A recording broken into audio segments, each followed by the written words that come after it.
A very warm welcome to all my viewers. My name is Shiba Khan और मैं एक brand new channel लेकर आई हूँ for all the commerce and UGC net aspirants. Basically, what it is all about, my channel will help all the UGC NET aspirants. जितने भी बच्चे net की तैयारी कर रहे हैं या फिर करने वाले हैं फॉर द कॉमर्स सब्जेक्ट, उन सभी के लिए ये चैनल बहुत ज़्यादा हेल्पफुल होने वाला है. प्लस वन से हमारी मास्टर्स तक हम जितना भी कॉमर्स या फिर कॉमर्स से रिलेटेड जितने भी सब्जेक्ट्स हम पढ़ते हैं या फिर कुछ बच्चे जो पढ़ने वाले हैं, उन सभी के लिए ये चैनल बहुत ज़्यादा हेल्पफुल होने वाला है. Now, what is the main motive behind opening up this channel? मेरा ये चैनल खोलने का एक्चुअल में क्या मोटिव है? सबसे फर्स्ट जो चीज जो मेरी अप्रोच रहती है या अप्रोच रहेगी वो ये है कि मुझे बच्चों के बेसिक कॉन्सेप्ट्स क्लियर करने हैं. Whenever we sit in any of the competitive exam, हमारा फर्स्ट प्रायोरिटी क्या रहनी चाहिए being an aspirant is to clear our basic concepts. Because जब तक हमारा बेस क्लियर नहीं होगा तब तक ऊपर ऊपर से कुछ भी पढ़ना is will not help us. So मेरी हमेशा से जो अप्रोच रही है टीच करने की या फिर बच्चों को कोई भी कॉन्सेप्ट समझाने की, वो यही रही है कि मैं हर चीज लॉजिकल वे में उनको एक्सप्लेन करती हूँ, कुछ भी चीज उनको रटवाती नहीं. अगर आप कोई भी चीज लॉजिकल वे में पढ़ते हो या फिर उन पूरा कॉन्सेप्ट के तरीके से पढ़ते हो तो आपको वो चीज दिमाग में बैठ जाती है. And being an aspirant of a competitive exam, it is must to clear your all concept. Now, अगर आप यूजीसी नेट एग्जाम की तैयारी कर रहे हैं तो आपको ये पता होना चाहिए कि आपने ये एग्जाम देना क्यों है. आफ्टर दिस एग्जाम, नाउ अब बात आती है कि अगर आप यूजीसी नेट एग्जाम की तैयारी कर रहे हैं तो सबसे पहले आपके दिमाग में एक स्ट्रक्चर होना चाहिए कि why you are going for this exam, what it is all about. Now, why to crack this exam and why to start preparing for this exam, इस व्हाई का आंसर आपको मालूम होना चाहिए. बिकॉज जब तक आप जिस एग्जाम के लिए आप जा रहे हो, जब तक आपको उसके बारे में 1 to 100 या A to Z नहीं पता होगा, आप उसकी तैयारी अच्छे से नहीं कर पाओगे. तो रीजन 1, अकॉर्डिंग टू मी और maybe according to you, to enter into academics as assistant professor, moreover if you want to enter the government universities as an assistant professor, तो आपकी फर्स्ट एलिजिबिलिटी नेट होती है. जैसे कि मान लीजिए I am UGC NET qualified. अगर मुझे किसी गवर्नमेंट यूनिवर्सिटी या फिर गवर्नमेंट कॉलेज में as an assistant professor appoint होना है तो मुझे उसके लिए एक और एग्जाम क्रैक करना पड़ता है, that is commission. State level पे हर स्टेट कमीशंस ऑर्गेनाइज करवाती है, कमीशंस कंडक्ट करवाती है. लेकिन उसके लिए सबसे पहली एलिजिबिलिटी क्या है? You must be UGC NET qualified. अगर आप यूजीसी नेट आपका क्लियर नहीं होगा तो आप उस एग्जाम में बैठ भी नहीं पाओगे. तो फर्स्ट रीजन आपका नेट क्वालिफाई करने का यही होना चाहिए अकॉर्डिंग टू मी और maybe according to you, is to enter into academics. चाहे आप प्राइवेट अगर किसी कॉलेज में जाते हैं तो उसमें कमीशन की जरूरत नहीं पड़ती, but if you want to go for government colleges and universities you have to crack state level commission exams. Second reason, if you have keen interest in research and you want to uncover many areas, then you can go for PhD. And now according to the latest notification, आपको पता ही होगा कि कुछ percentage of seats UGC net and JRF वालों के लिए reserve कर दी गई है. मतलब 40% seats are for the masters जिन्होंने मास्टर्स की है, बट अदर देन दोज कुछ परसेंट ऑफ सीट्स जो है नेट और जेआरएफ जिन्होंने क्वालिफाई किया है उनके लिए पीएचडी सीट्स रिजर्व कर दी गई हैं इन ऑल द यूनिवर्सिटीज. तो अगर if you want to go for PhD then also you can think of cracking this exam. So accordingly we can easily crack this exam through clearing our basic concept. Now what is this exam all about? Actual में अगर आपने इस एग्जाम के लिए जाना है तो पहली आपकी अप्रोच क्या होनी चाहिए, पहला स्टेप क्या होनी चाहिए? बेसिकली ये हमारे कॉन्सेप्ट्स टेस्ट करता है. अगर आप ऊपर से पढ़ाई करके जाते हो या फिर कुछ चीज क्रैम करके जाते हो, you will never be able to crack this exam. You need to clear these concepts, you need to clear all your concepts.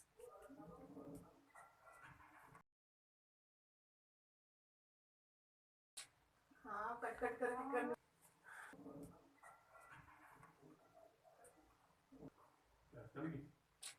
हाँ कट कट करके करना।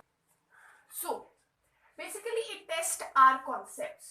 For this exam we need a thorough study and deep understanding of all the topics.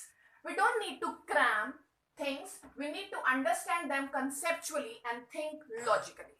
मैं आपको from the very beginning बोल रही हूँ और एंड तक यही बोलती आऊंगी कि आपको कोई भी चीज क्रैम नहीं करनी है। कभी कभी बच्चे क्या करते हैं कि प्रीवियस ईयर क्वेश्चंस को क्रैम या फिर प्रीवियस ईयर क्वेश्चंस के बेसिस पे स्टडी करके चले जाते हैं, which is not at all a good approach. Previous year questions भी आपको हेल्प करेंगे, लेकिन उसके लिए आपको पहले कॉन्सेप्ट पढ़ना पड़ेगा, उसके बाद आप प्रीवियस ईयर क्वेश्चंस प्रैक्टिस करोगे। तो एग्जाम पैटर्न आपको पता ही होगा, जो नए बच्चे हैं उनको लिए मैं बता देती हूँ कि एग्जाम पैटर्न जो है 2 पार्ट्स में डिवाइड होता है। फर्स्ट पार्ट आपका कॉमन होगा सभी सब्जेक्ट्स के लिए, जिसमें आपका 10 यूनिट्स होंगी, उसके बारे में भी हम बाद में डिस्कस करेंगे। और सेकेंड सब्जेक्ट आपका वो होगा जिसमें आपने मास्टर्स करी होगी। Now the third step should be what you will think that how to prepare for this exam. अब आपको 360 डिग्री पता चल चुका है कि ये एग्जाम एक्चुअल में आपने देना क्यों है, इस एग्जाम में होता क्या क्या है, ठीक है। नाउ यू विल थिंक कि how to prepare for this exam. Divide your preparation into 2 parts. अगर आप 12 आवर्स की स्टडी दे रहे हो तो मैं आपको बता देती हूँ कि आपको 50% पेपर 1 को देना पड़ेगा, 50% पेपर 2 को देना पड़ेगा। अगर आप ये सोच के चल रहे हो कि आप अपना 90% टाइम कॉमर्स को और ओनली 10% पार्ट ए को देने वाले हो, then you will be absolutely wrong. आपको अपना पार्ट इक्वली डिवाइड करना है बिटवीन 2 पेपर्स। पार्ट ए आपको पता ही है। अब दोनों पार्ट्स में, दोनों पेपर्स में आपके टोटल 10 यूनिट्स हैं। पेपर 1 में भी 10 यूनिट है और पेपर 2 में भी 10 यूनिट्स हैं। नाउ मैं आपको बता देती हूं कि आपको क्या करना है। हार्ड वर्क के साथ आज के टाइम में हमें स्मार्ट वर्क करना भी बहुत जरूरी है। अब आपके 10 यूनिट्स पार्ट 1 में है, पार्ट 2 में है, तो आपको पूरी 10 यूनिट्स कवर नहीं करके जानी है।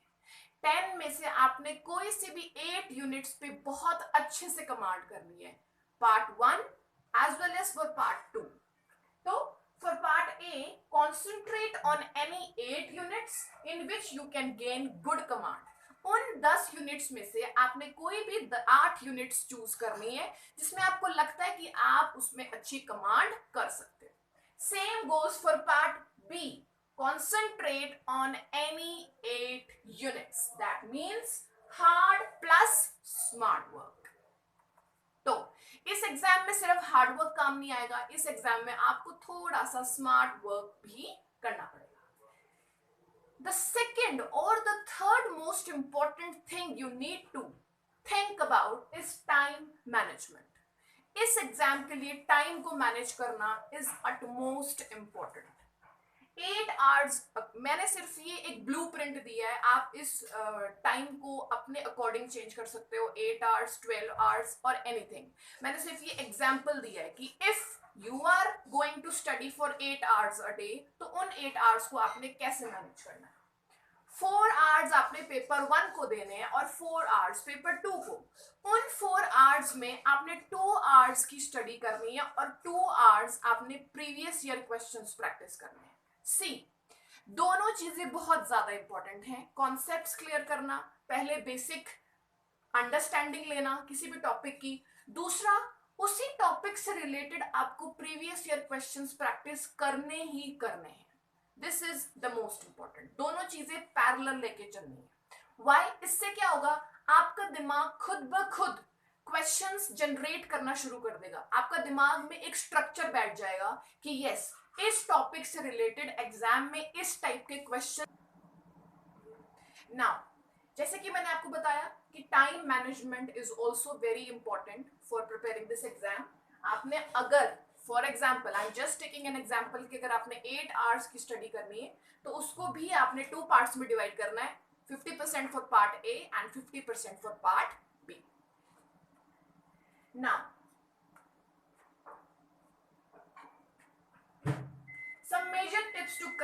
एग्जाम। सी, एग्जामिनेशन की तैयारी तो हम जरूर करेंगे, लेकिन एग्जाम की तैयारी करने से पहले आपको कुछ टिप्स हैं जो मैं देना चाहूंगी और जो आपने माइंड में रखने हैं through out your preparation. Focus on your concepts. Don't go for cramming. Examiner will try to test your conceptual knowledge, in which you can only pass if you will focus on your concept. ये मैं आपको बता रही हूँ day from the very beginning में। आपको videos जब से स्टार्ट हुई है तब से मैं आपको ये बोल रही हूँ, और एंड तक जब तक मेरी प्रेपरेशन चलेगी, जब तक मेरी आपके साथ इंटरेक्शन चलेगी, मैं यही बोलते आऊंगी कि never go for cramming. Remember, slow and steady wins the race. NET or any other competitive exam need consistency and step-by-step plans. एक और बहुत जरूरी चीज जो मैं आपको बताऊंगी ये कि कंसिस्टेंसी रखना बहुत ज्यादा जरूरी है। ये नहीं है कि आज आपने अगर 4 to 5 आवर्स की स्टडी कर ली है, कल या परसों आप कुछ भी स्टडी नहीं कर रहे हो। नो, अगर आपने 1 आवर भी स्टडी करना है तो वो 1 आवर आपका डेली का होना चाहिए। कंसिस्टेंसी ही आपका ये एग्जाम क्लियर करवाएगी। मैंने आपको बोला है स्लो एंड स्टडी, आपको बहुत इजी गोइंग रहना है, बहुत ही कूल होके इस पेपर की तैयारी करनी है, बिकॉज जल्दबाजी में आप इस पेपर को क्लियर नहीं कर सकते। क्यों? Why? What is the reason? Because this exam needs your concepts to be clear, और कॉन्सेप्ट क्लियर करने में टाइम लगता है। आप लॉजिक लगाते हो, आप कॉन्सेप्ट, बेसिक कॉन्सेप्ट्स क्लियर करते हो, तो उन सब चीजों इट्स टाइम टेकिंग प्रोसेस। तो consistency is a key to crack this exam. Now, so you need to plan first, make a blueprint of what you will be doing in the next coming days and start step by step. Go easy, don't panic. See, if you are a beginner, अगर आपने अभी masters complete करिए या फिर आप करने वाले हो, और अगर आप सोच रहे हो कि आप नेट की प्रिपरेशन करोगे और 4 to 5 मंथ्स में आप ये एग्जाम क्लियर कर सकते हो, डेफिनेटली कोई भी बच्चा कर सकता है, बट आई विल सजेस्ट कि आप इस एग्जाम को एटलीस्ट 7 to 8 मंथ्स की प्रिपरेशन दो। 7 to 8 मंथ्स में आपका क्या होगा, you can go for JRF also, because JRF इससे ज्यादा डिटेल मांगता है, इससे ज्यादा डिटेल कॉन्सेप्चुअल बेस मांगता है। तो जल्दबाजी में आपके कॉन्सेप्ट्स कभी क्लियर नहीं होते, तो I will suggest to give at least 7 to 8 months for this exam. Now, paper 1 की बात हम बाद में करेंगे। मेरा कोर सब्जेक्ट पेपर 2 है, और मैंने आपको बताया है कि A to Z कॉमर्स के बारे में हम इस चैनल पे पढ़ने वाले हैं। सिर्फ जो यूजीसी नेट की एग्जाम की तैयारी कर रहे हैं, सिर्फ वो नहीं, बट जो मास्टर्स कर रहे हैं, जो ग्रेजुएशन कर रहे हैं, जो स्कूलिंग कर रहे हैं, जो +1 +2 कॉमर्स में पढ़ रहे हैं, उन बच्चों के लिए भी ये चैनल बहुत ज्यादा हेल्पफुल होने वाला है। तो now coming to paper 2, total आपके 10 यूनिट्स हैं। Business environment and international business, accounts and auditing, economics, statistics and research, HR, banking and financial institution, marketing management, legal aspect and income tax. मैं आपको इस channel पे 10 के 10 units पढ़ाने वाली हूँ। अब वो मैं कैसे पढ़ाऊंगी? We will go unit wise. ऐसा नहीं है कि एक ही यूनिट, तो कोई भी टीचर एक यूनिट एक दिन में नहीं करवा सकता है। I will divide these units. अब नेक्स्ट वीडियो में आप देखोगे कि अगर if I am starting with this unit, तो इस यूनिट में टोटल कितने टॉपिक्स हैं और इन टॉपिक्स को मैं किस तरह से डिवाइड करूंगी, और आपके लिए टॉपिक वाइज वीडियो लेकर आऊंगी। और वो वीडियो हमेशा के लिए चैनल पे सेव रहेगा, ताकि फ्यूचर में अगर आप फिर से उस टॉपिक पे अटक रहे हो या फिर आपको उस टॉपिक से रिलेटेड कोई भी डाउट है, तो आप मेरे चैनल पे जाके वो वीडियो देख सकते हो। तो I will be uploading the videos topic wise आपको वीडियोस मिलेंगी। ज्यादा लंबी वीडियो में, आज ये मेरी इंट्रोडक्टरी वीडियो थी, शायद इसलिए ये लंबी चली गई, बट अदरवाइज जो मेरी टॉपिक वाइज वीडियो होगी वो मैं 20 to 25 मिनट से ज्यादा नहीं बनाऊंगी, बिकॉज कुछ बच्चों के जहाँ पे वो रह रहे होते हैं उनका नेटवर्क कनेक्शन इतना ज्यादा नहीं होता है, तो वो इतनी लंबी वीडियो नहीं चल पाती है। तो मैं आपकी कन्वीनियंस के अकॉर्डिंग चलना चाह रही हूँ, because my goal is to clear your concept. I am here for you. मैंने ये चैनल बच्चों, स्टूडेंट्स के लिए बनाया है, ताकि मैं ज्यादा से ज्यादा उनकी हेल्प कर सकूं, उनके कॉन्सेप्ट्स क्लियर कर सकूं, और ज्यादा से ज्यादा मेरी टीचिंग के थ्रू बच्चे इस एग्जाम को क्रैक कर सकें। तो अब मिलते हैं नेक्स्ट वीडियो में। तब तक के लिए please do like, share, comment to my YouTube channel, जिसका नाम है, जो कि मैं एंड में बता रही हूँ, स्टार्टिंग में मैंने अपने चैनल का नाम नहीं बताया. My channel name is net prep with Shiba Khan. तो अभी ये मेरी इंट्रोडक्टरी वीडियो है. तो हो सकता है इसमें बहुत सारी मिस्टेक्स हों, बिकॉज जब आप कोई चीज़ शुरू करते हो तो आपकी उतनी उसमें कमांड नहीं रहती है. बट आई अश्योर यू कि मेरे जो टीचिंग स्किल्स होंगे, जो मेरे टीचिंग मेथड्स होंगे, वो आपको डेफिनेटली पसंद आने वाले हैं. आपको मैं एक एक चीज़ बहुत अच्छे से क्लियर करने वाली हूँ. तो उसके लिए आप प्लीज मेरे चैनल के कमेंट सेक्शन में कमेंट करिए कि क्या क्या मैं अपनी वीडियो में इंप्रूव कर सकती हूँ, क्या क्या इम्प्रोवाइजेशन लेके आ सकती हूँ. Till then, good bye.